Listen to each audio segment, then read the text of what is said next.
je dois rappeler aussi, puisque j'ai vu circuler des informations qui sont erronées, que le seul livre que Régis Bruno a écrit avec quelqu'un, c'est celui-ci. Voilà. Il n'a pas écrit d'autres livres en coopération sur le sujet. C'est le premier point que je voulais vous dire. Le deuxième point, c'est que Régis Bruno n'est expert à mes côtés, bénévole, que pour l'association Honest Alternative. Nous en avons rédigé le manifeste, qui est aussi une pétition qui existe depuis septembre 2023. Donc, Honest vient l'association nous solliciter pour des avis, lorsqu'il y a des dossiers en justice, etc. Donc, nous répondons bien volontiers. Donc, si Régis Bruno a accepté de répondre à des demandes et des questions d'autres associations, eh bien oui, c'est un fait, il a partagé ses connaissances, mais il n'a pas coécrit de livres ailleurs, il n'a pas signé d'autres pétitions que celles d'Honest, il n'a pas rédigé ou signé d'autres rapports et pas d'autres chartes ou de manifestes que celui d'Honest. Donc Régis Bruno cherche aussi un minimum de cohérence, comme moi, et nous la maintenons sur le long terme pour la protection des enfants. Nos enfants, ce sont l'avenir, c'est notre avenir, ce sont nos enfants qui deviendront des enfants, des futurs adultes, ce sont des futurs adultes. Donc, utiliser le nom de Régis pour l'amalgamer avec d'autres discours n'est pas réellement honnête. Et cela fait partie de la confusion générale qui noie le sujet, comme il peut être noyé dans ce sensationnel, cette médiatisation outrancière par certains aspects, ou cette censure par d'autres aspects, vraiment.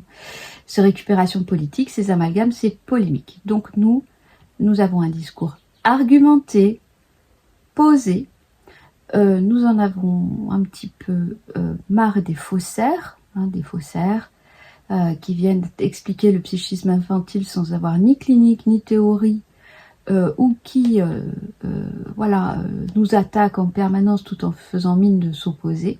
Nous partons de notre clinique, nous posons des définitions claires, ce qui manque quand même globalement. Nous sortons des confusions, de la novlangue, des idéologies. Nous savons bien, et même très bien, que la psychologie elle-même et la psychanalyse ont été infiltrées par la novlangue.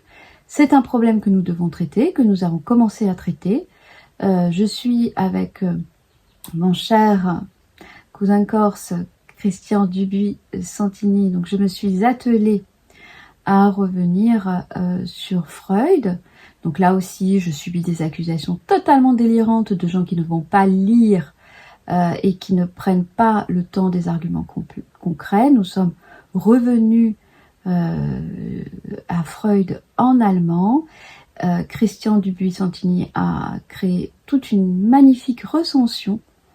Donc nous voyons bien qu'il est totalement impossible d'utiliser Freud pour parler de sexualité infantile. Les textes originels le montrent. Que quelque chose se soit passé et entraîner une confusion totale, c'est un fait. Intentionnel, pas intentionnel, présence des lobbies, pas présence des lobbies, c'est à déterminer. Mais nous, en tout cas, nous sommes des êtres qui privilégions l'approche rationnelle.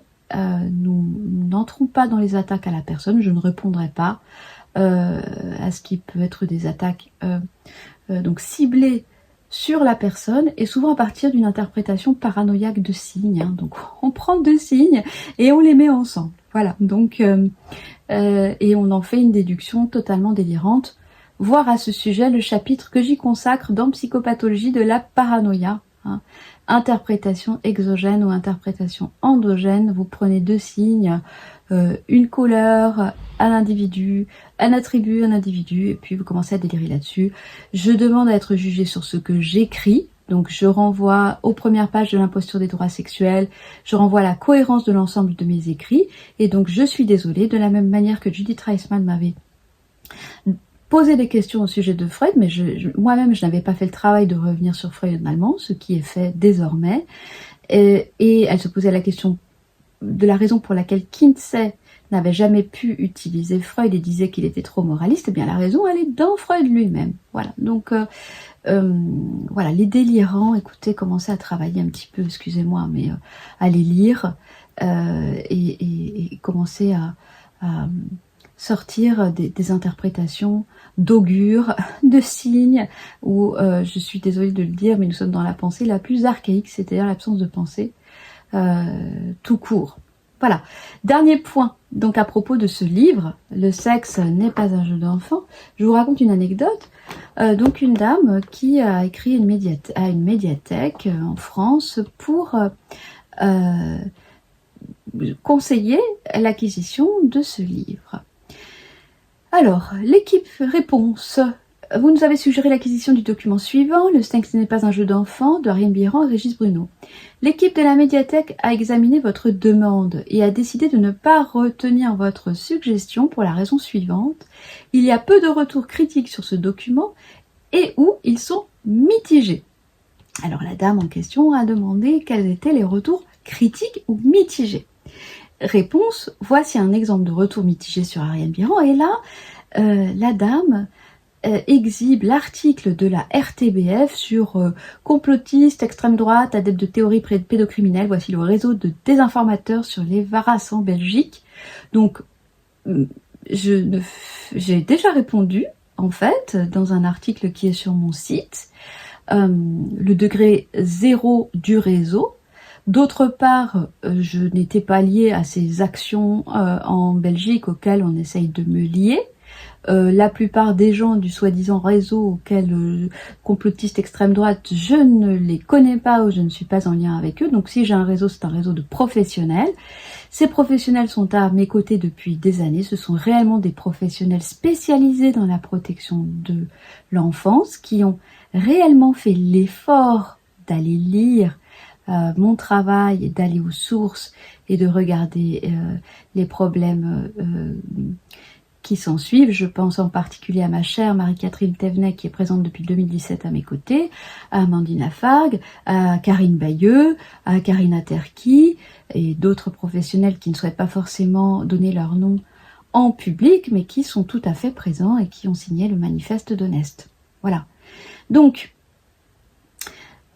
je vous dis la réponse amusante de Régis Bruno auquel j'ai envoyé quand même ce problème de censure, donc médiathèque, c'est-à-dire qu'on fait fi des lecteurs, on fait fi de la vérité, on se base sur une calomnie publique. Alors il faut savoir que j'avais demandé un droit de réponse qui avait été relu par un avocat et je l'avais fait envoyer, puis j'avais reçu une fin de non-recevoir et dans un courrier où on me disait que j'avais aussi le gros défaut de publier à l'antipresse. Voilà. Donc Régis m'a répondu « Excellent Ariane, cela s'appelle de la censure et cela finit toujours par faire connaître ce que l'on veut censurer, car à un moment ou à un autre, le ruisseau que l'on voulait enterrer finit par ressurgir et rencontre un autre ruisseau. » Voilà.